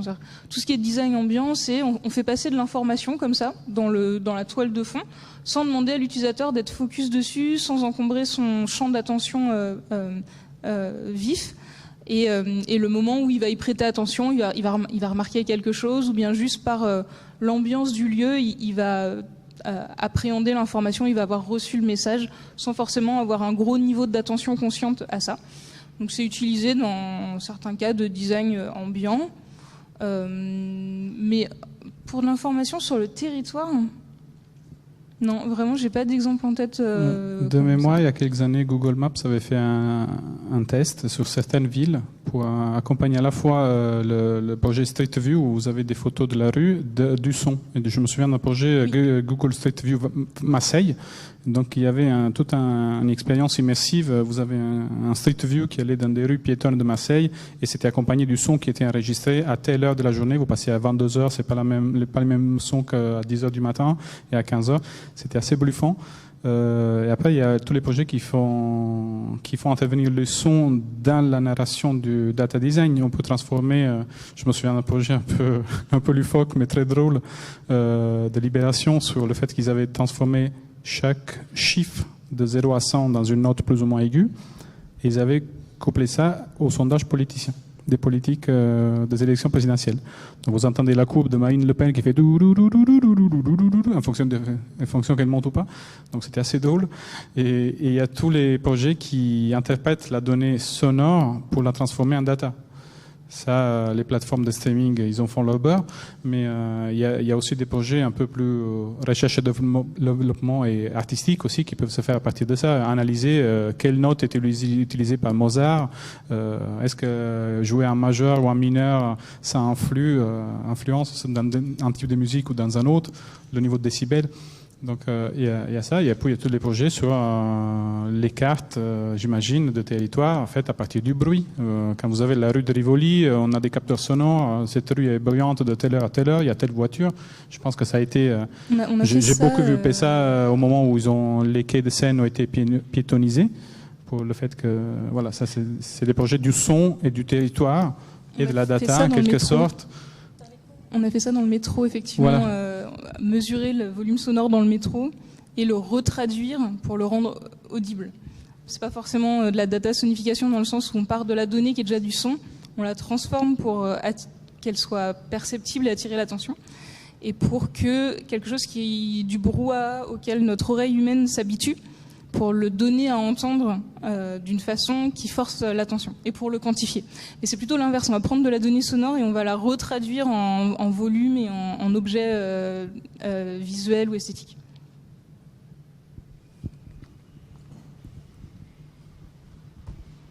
Bonjour, j'aurais une question. Et je voulais savoir comment procède la data journaliste pour ces données. Est-ce que c'est en communiquant ou en rendant compte des chiffres? En communiquant les chiffres, il faut récupérer les chiffres, vous voulez dire? Oui, comment la data journaliste rend compte pour ces données, quoi? Comment on trouve les données? Je suis désolé. Je voulais savoir c'est quoi le métier de la data journaliste, comment il fait? En deux mots, qu'est-ce que le métier de data journaliste? Je vous présente un data journaliste très talentueux. Bon, en gros, on est vraiment dans un travail de vulgarisation aujourd'hui. Enfin, je pense que le métier a beaucoup changé en quelques années. On en parlait tout à l'heure avec Dario, mais il y a 7 ou 8 ans, c'était encore beaucoup de scrapping, donc de récupération un peu pirate de données, parce qu'il n'y avait pas beaucoup de sources pour essayer d'en faire quelque chose. Donc on faisait un peu avec ce qui était disponible sur le net. Et c'est vrai que ces dernières années, surtout en France, on a eu la chance d'avoir une explosion des données publiques. Donc notre métier, ça va quand même principalement s'axer autour de ces données publiques et essayer de... Après, ça va être des bases qui sont assez austères, les données de l'INSEE, ce genre de choses. Et ça va être essayer de les vulgariser et surtout d'en tirer une information essentielle. C'est comme un article classique, d'en ressortir un angle, une information et de la restituer au lecteur. Et vous communiquez plus, c'est ça quoi en fait, ou vous vous rendez compte des chiffres, des données ou... Après, on va vraiment essayer de... Enfin, pour le coup, ça va être assez pluriel, mais le but, c'est de pouvoir restituer au final... Enfin, c'est de faire un article classique, mais qui s'articule autour d'une base de données qui va être complètement inintelligible pour le lecteur moyen, et justement de rendre cette base de données tangible à partir de graphiques. Et parfois, quand on a envie d'aller un peu plus loin, on peut tout à fait ensuite faire des moteurs de recherche pour que le lecteur puisse explorer un peu ces données. Mais c'est vrai que c'est ce que disait Dario avec l'étude du New York Times, c'est qu'il y a finalement assez peu de lecteurs qui veulent interagir directement avec les données, qui veulent explorer les données. Ils attendent de nous qu'on trouve quelle est l'information clé dans une base publique. Après, je pense qu'il ne faut pas se cantonner aujourd'hui aux données publiques et qu'il faut essayer d'aller plus loin et justement peut-être de revaloriser des pratiques comme le scrapping de données, donc aspirer des données. Sinon, je trouve qu'on est de plus en plus submergé justement par les données publiques et je pense qu'il faut essayer de transcender un peu et de dépasser un peu cette tendance, même si c'est essentiel pour nous, et de retourner vers plus de données un peu plus sauvages pour... Voilà, nous arrivons à la fin de ce parti pris, mais nos invités, je crois que je dois conclure. Je me tourne vers l'Institut Paris Région, mais les invités, je pense, vont rester avec vous en bas, au moment du vernissage de l'exposition. Il y a Nicolas Beau, qui est le directeur général de l'Institut Paris Région, qui va clôturer ce parti pris. Merci beaucoup. Je suis très heureux d'avoir pu écouter vos échanges. Ce matin, sur la table ronde animée par Antoine, j'ai pu dire très banalement, que le numérique nous embarquait dans une révolution anthropologique et politique. Là, on y est en plein. Depuis la transformation de nos modes de pensée intellectuels jusqu'à la question de la sensibilité et de la manière dont les deux jouaient. Et je pense qu'on vit un moment particulier du fait de cette révolution et du fait qu'en même temps on est plongé dans une révolution climatique qu'on vit un peu en direct. On parle de data vis. Moi, la data vis qui me hante depuis 3, 4, 5, 6 semaines, c'est celle qui nous montre la surface glacée en Antarctique, parce qu'elle est très simple, elle est très belle. Il y a une ligne qui se détache, voilà, et qui montre clairement, je ne suis pas climatologue, mais il n'y a pas besoin d'être climatologue pour comprendre que la boucle de rétroaction, elle est partie. Donc on est et ça, c'est cette database qui nous la donne à comprendre. Donc voilà, on est immergé complètement dans cette double révolution numérique et climatique. Nous ici, à notre modeste échelle, on essaye de faire notre job, qui d'abord est un job je dirais, de donner à connaître, d'expertiser, de travailler la donnée, sur l'ensemble des aspects de cette, je veux dire, de cette question de ce qu'on appelle une transition, des transitions, dans un terme qui va devenir de moins en moins adapté à ce qu'on va vivre. Et en même temps, je pense que donc pour trouver des solutions et pour essayer de passer à l'échelle le plus rapidement possible, et en même temps, je pense que notre mission, c'est de continuer à penser et à donner à penser. Je pense que dans tout ce qu'on va traverser ensemble, l'enjeu, c'est d'agir, mais l'enjeu, c'est de continuer à penser. Et ça va être de plus en plus compliqué, ça va être de plus en plus important.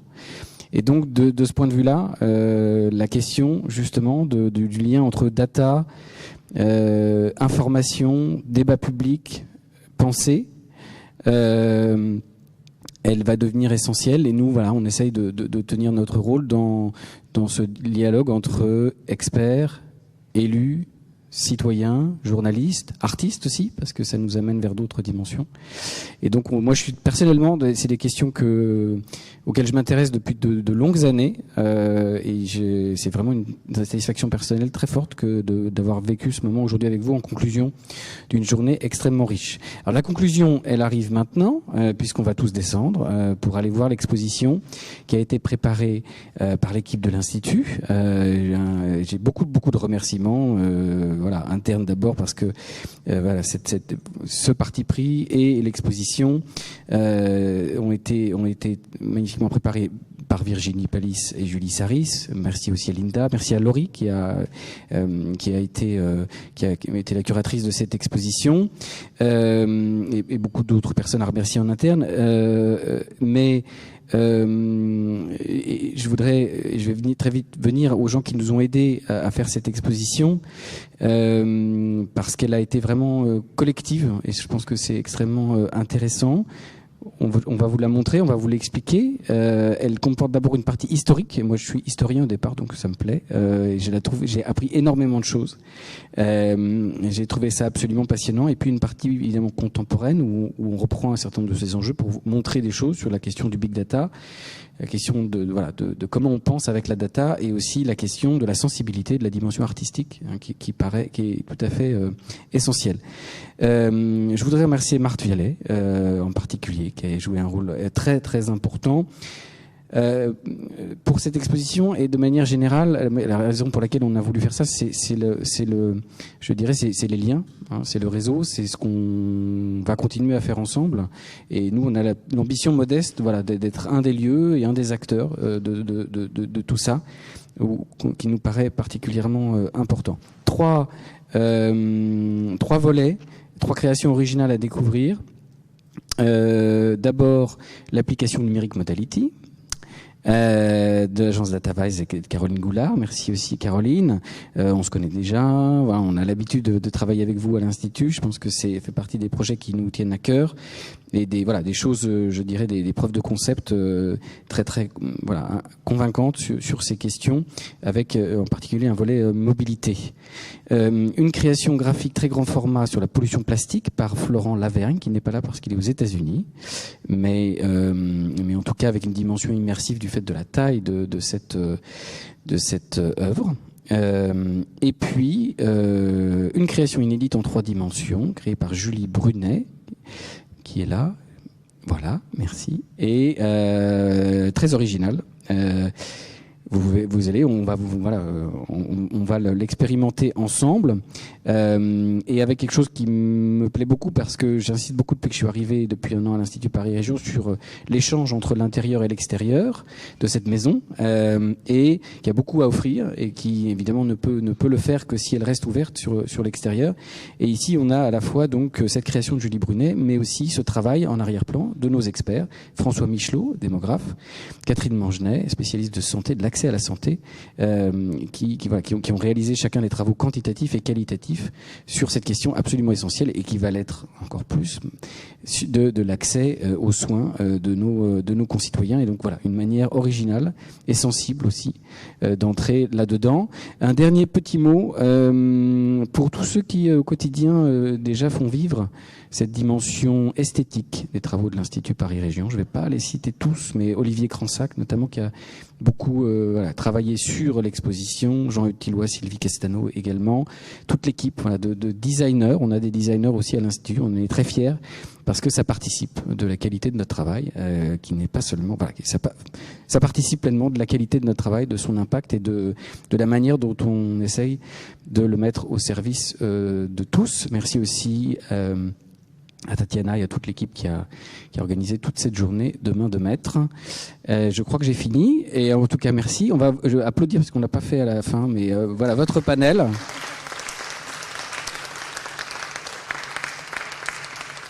Et je vous invite à descendre pour découvrir l'exposition. Je vous rappelle que la journée continue demain. Demain matin, là on parlait de révolution anthropologique, sensible, etc.